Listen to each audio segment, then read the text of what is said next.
Hello friends, welcome to SSC coaching centre. दोस्तों, आज के वीडियो में हम अनुपात से संबंधित क्वेश्चन देखेंगे। तो चलिए स्टार्ट करते हैं। पहला सवाल है 7:9 में क्या जोड़ा जाए कि 13:14 हो जाए।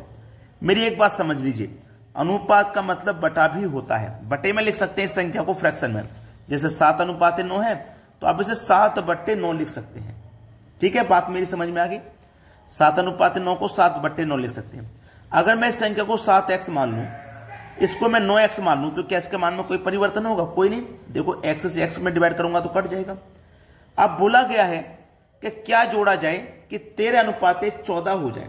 यही तो बोला गया है। हमें नहीं पता भैया क्या जोड़ना है। क्या आपको पता है? हमें नहीं पता क्या जोड़ना है। जब नहीं पता तो आप इसमें कुछ भी जोड़ लीजिए, y जोड़ लीजिए। मैंने क्या किया? y जोड़ लिया। जब मैंने y जोड़ लिया तो मुझे क्या पता, अनुपात 13:14 हो जाना चाहिए। तो हम इसमें क्या करेंगे? Cross multiply. तो 14 का मल्टीप्लाई में क्या करूंगा? 7 से करूंगा। 14 7 98, यानी कि 98x प्लस का 14 का y से करूंगा तो 14y हो जाएगा, बराबर 9 का 13 से करूंगा तो 117x हो जाएगा, प्लस का 13y हो जाएगा। अब y वाले टर्म आप एक तरफ कर लो। देखो, ये 14y है, ये 13y, ये प्लस का 13y इधर आके 14y में से माइनस हो जाएगा, तो केवल एक y बचेगा, है ना। अब देखो, ये 98x इधर जाके 117x में से माइनस हो जाएगा तो 19x बचेगा। ठीक है, तो y का मान कितना आ गया भैया? 19x आ गया। तो 19 आपके किस ऑप्शन में है? बी ऑप्शन में। यह सवाल का बिल्कुल सही जवाब है। अब देखेंगे अगला प्रश्न। अगला प्रश्न है, यदि दो संख्याओं का अनुपात 2:3 है और उनका गुणनफल 9600 है तो उनका योग ज्ञात कीजिए। देखिए, दो संख्याएं, ये पहली संख्या, ये दूसरी संख्या, दोनों का अनुपात 2:3 है। मैंने क्या बताया? अगर मैं इसको 2x मान लूंगा, इसको 3x मान लूंगा, तो क्या इसके मान में कोई परिवर्तन आएगा? कोई परिवर्तन नहीं आएगा। हमारे पास इन संख्याओं का जो गुणनफल है वो 9600 है। गुणनफल, जब हमारे पास गुणनफल है तो हम अनुपात का भी गुणनफल करेंगे। तो 3 दूने का 6x स्क्वायर, x का x से होगा तो x स्क्वायर हो जाएगा। कितने के बराबर है कि 9600 के बराबर है। तो x स्क्वायर बराबर 9600, ये मल्टीप्लाई में 6 इधर आके बटे में 6 हो जाएगा। अब मैं 6 से इसको कटाऊंगा तो 6 कम 6, 3 बचेगा 36, 6 6 36 और 2 0 1600 बार में कट गया। तो x स्क्वायर बराबर कितना? 1600। अब x बराबर कितना? 1600। ये जो स्क्वायर है ये बराबर के इधर आएगा तो इसके ऊपर स्क्वायर रूट का साइन लगा देगा। तो x बराबर 1600 का स्क्वायर रूट कर दो, कितना होता है? 40। x का मान आ गया 40। x का मान 40 है तो x का मान 40 है। 40 का मल्टीप्लाई 2 से करूंगा तो 80, 40 का मल्टीप्लाई 3 से करूंगा तो 120। तो संख्याओं का योग पता करना है तो दोनों का योग कर लो। एक संख्या 80 है, दूसरी संख्या 120 है, दोनों का योग करेंगे तो कितना हो जाएगा? 200। सवाल खत्म हो गया भाई, सवाल खत्म हो गया। 200 यानी कि बी ऑप्शन आपके सवाल का बिल्कुल सही जवाब है। अब देखेंगे अगला सवाल। अगला प्रश्न है, 3 संख्याएं 3 4 5 के अनुपात में है। 3 संख्याएं, ये पहली संख्या, ये दूसरी संख्या, ये तीसरी संख्या, 3 4 5 के अनुपात में है। ये उनका HCF 7 है। HCF दिया गया है।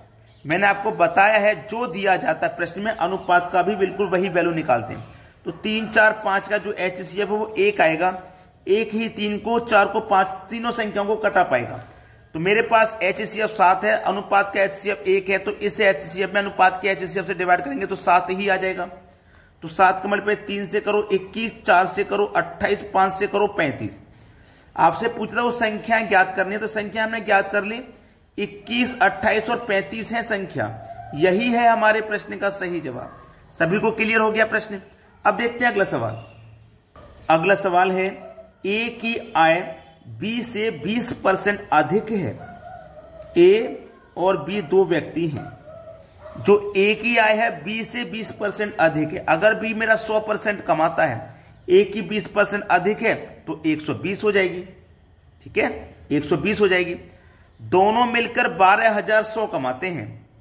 12,100 कमाते हैं दोनों मिलकर के। चलिए, अगर मैं 20 से इसको कटाता हूं तो 6 बार में, 20 से इसको कटाऊंगा तो 5 बार में। ये इनका अनुपात निकल के आ गया ए और बी का। अब देखो, दोनों का योग है 12,100, तो मैं इनके अनुपात का भी योग कर लूं। 6 और 5 11, तो इस योग में अनुपात के योग से डिवाइड कर दो। 11 से 121 11 बार में कटेगा और 2 0 मतलब 1100 हो गया।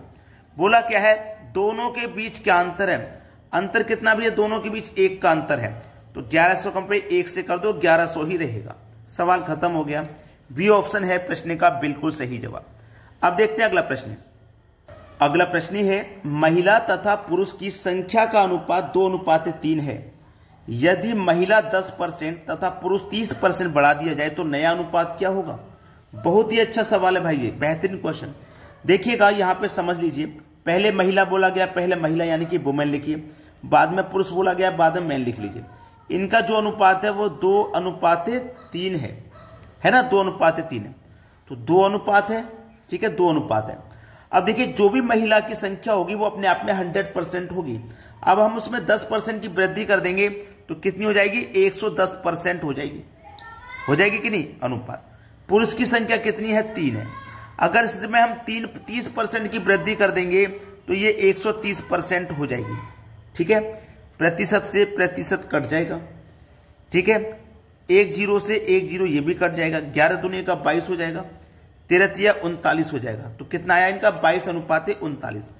कितना आया भैया, 22:39। तो उनका नया अनुपात हमें बताना था जो कि 22:39 है। यही है हमारे सवाल का बिल्कुल सही जवाब। चलिए अब देखते हैं अगला सवाल। अगला प्रश्न है, राम, श्याम और मोनू के हिस्से का अनुपात 1/2, 1/4, 1/6। राम, श्याम और मोनू, इनका अनुपात 1/2, 1/4 और 1/6 है। याद रखना कभी भी अनुपात फ्रैक्शन की फॉर्म में नहीं होता है। अगर दिया गया है तो आप इसे सरल कीजिए, सही कीजिए। कैसे सही करेंगे, जो नीचे वाली संख्या इनका आपको एलसीएम लेना है। तो 2, 4, 6 का एलसीएम कितना आ जाएगा, 12। 2 से 12 को कटाओ 6 बार में कटेगा, 6 एकम 6। 4 से 12 को कटाओ 3 बार में कटेगा, 3 एकम 3। 6 से 12 को कटाओ 2 बार में कटेगा, 2 एकम 2। अब ये इनका सही अनुपात आया है। अब देखो राम का हिस्सा 1200 है और राम का हिस्सा अनुपात में कितना भैया, 6। रियल में दिया गया है 1200। भाई 6 की वैल्यू 1200 है तो 1 की वैल्यू हो जाएगी 200। जब 1 की वैल्यू 200 तो 2 की वैल्यू 400, 3 की वैल्यू 600 और 6 की वैल्यू 1200। पूछा क्या है, कुल राशि ज्ञात करें। कुल राशि ज्ञात करने के लिए जोड़ दो, 600, 400, 1000 और 1200 2200 हो जाएगा। कुल राशि 2200 है, सभी को जोड़ देंगे, कुल राशि पता लग जाएगी। ये आपके सवाल का क्या हो गया, बिल्कुल सही जवाब। अब देखते हैं अगला प्रश्न। अगला प्रश्न है, ये प्रश्न आपका अनुपात वाला नहीं है लेकिन मुझे इंपॉर्टेंट लगा तो मैं इसको लेकर के आ गया। ये घातांक करणी का क्वेश्चन है।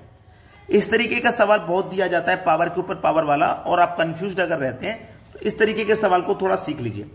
देखिएगा उसने बोला √2 का स्क्वायर, तो याद रखना स्क्वायर से हमेशा रूट कट जाता है, तो बचा क्या आपके पास 2 प्लस, मैंने क्या बोला, स्क्वायर से हमेशा रूट कट जाता है तो स्क्वायर से हमेशा रूट कट जाएगा, इस स्क्वायर से ये रूट कट जाएगा तो 2 की पावर स्क्वायर बची ना, रूट बची, तो 2 की पावर क्या बची, रूट।